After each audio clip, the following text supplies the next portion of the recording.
Chapter 5, The Hit. The frigid and violent currents of San Francisco's Bay confirmed to the prisoners of Alcatraz the impossibility of escape. Isolation amidst the desert vastness of Florence equally cowed Arizona's outlaws, a virtual relic of territorial days.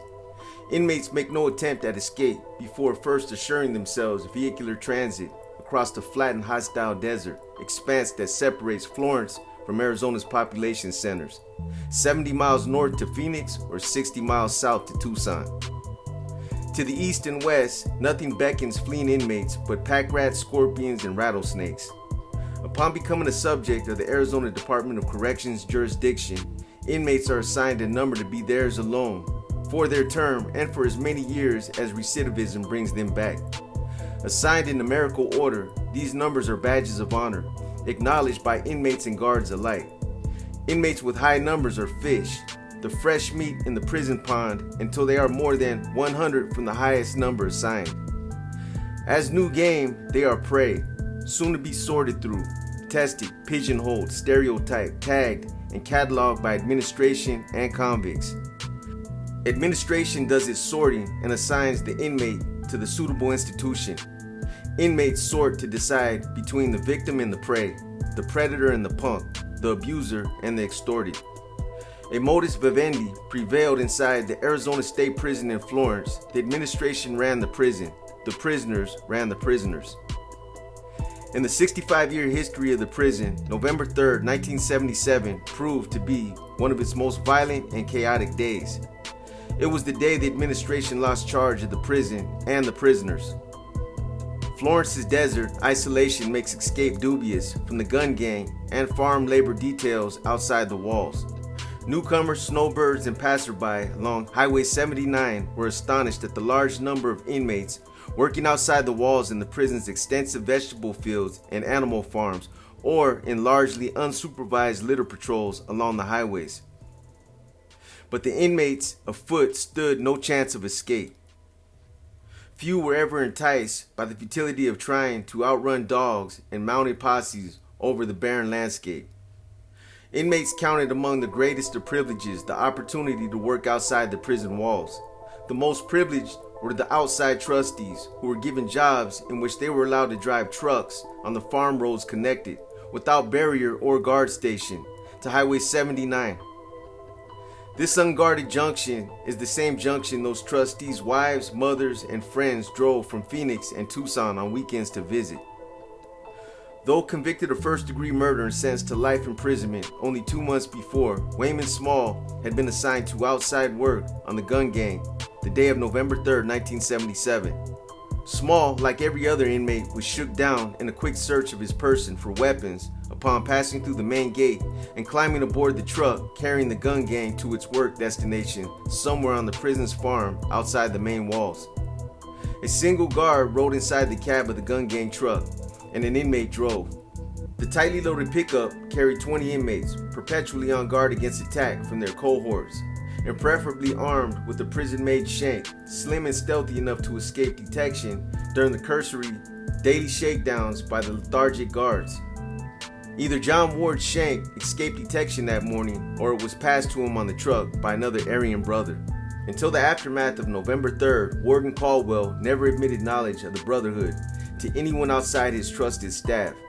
But if he was truly unaware of its existence, the man had to be blind. How could he have learned so much in only one day?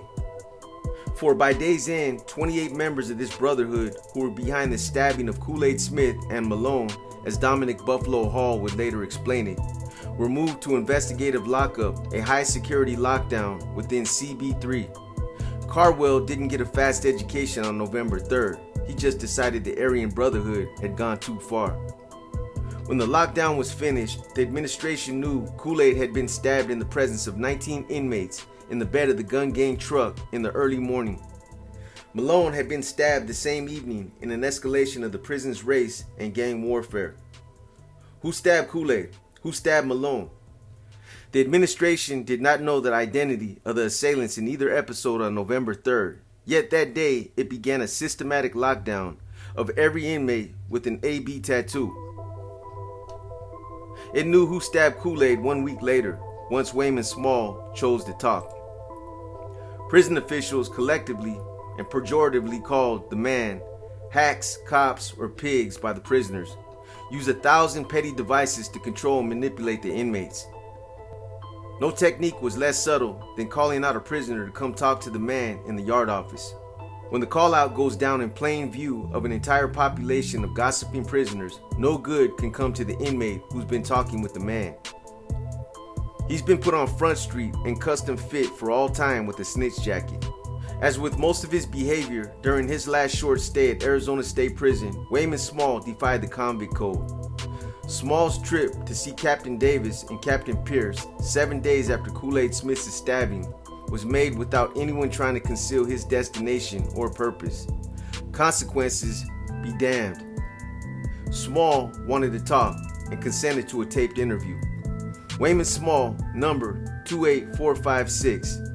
You're here today because you want to tell us about an incident you saw. Is that correct? Captain Davis began.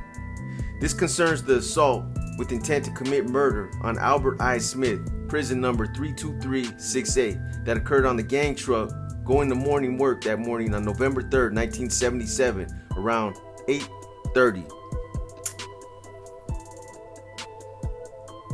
This concerns the assault with intent to commit murder on Albert I. Smith, prison number 32368, that occurred on the gang truck going to work the morning of November 3rd, 1977, about 7:30 a.m. At that time, you were housed in CB4, Ida Run 11, and had been working at this particular gang truck for a month. That right? Why don't you tell us about it? Smith needed to be more prompting. On that morning when we was going out on the gang between gate 3 after we were shook down, Ward accosted me, told me that something was coming down and he didn't want me to get paranoid because it had nothing to do with me and it had nothing to do with any type of racial issue. And I told him, I said, well, why are you telling me? He said, it's a one-on-one thing and we don't want you to get involved in it. I said, well, okay, if that's the way you feel, it's one-on-one. So we went to get on the truck and we all got on the truck and I was thinking, who could be, gonna get in a fight or something. There was no knives mentioned or anything and we had been shook down, so I had no idea there would be a knife involved. So the only person I could figure he would tell me about was Kool-Aid Smith. And so I said, in a one-on-one, I looked around the truck and I don't believe there's a guy on the truck that could whoop Kool-Aid. It was something to put out of my mind, nothing to worry about, because he could fight for himself, fight individual in a fight such as that. Kool-Aid is young and powerful. We got out of the prison and started driving down the paved highway. Ward was standing on the left side behind me, leaning against the back of the truck as I was. And he grabbed the side of the truck, the boards, and pinned my arms down with my hands in my pocket and pulled his knife on me and put it under my throat. And he said, one-on-one, stay out of it. And a white inmate stabbed Kool-Aid twice that I saw, but I don't know how far the knife penetrated in Kool-Aid. At the time I saw this, Ward had his knife on me and I was more interested in what Ward was doing, and I saw this inmate stab Kool-Aid twice. Kool-Aid turned and started fighting him to keep him from sticking him anymore, and Kool-Aid was handling it so well that you could obviously see that if the fight continued, Kool-Aid was going to overpower the guy and take that knife away from him. And Ward was observing the same thing that I was. He swung from the left of me, grabbed the knife in his right hand and brought it down on Kool-Aid's back with his right hand, and the damage had been done then. There was nothing I could do. Kool-Aid groaned and made a semi-gesture to reach the knife in his back. And then, he didn't go any further. He left it alone and continued to fight the guy in front of him. The guy in front made several attempts, to stick Kool-Aid again.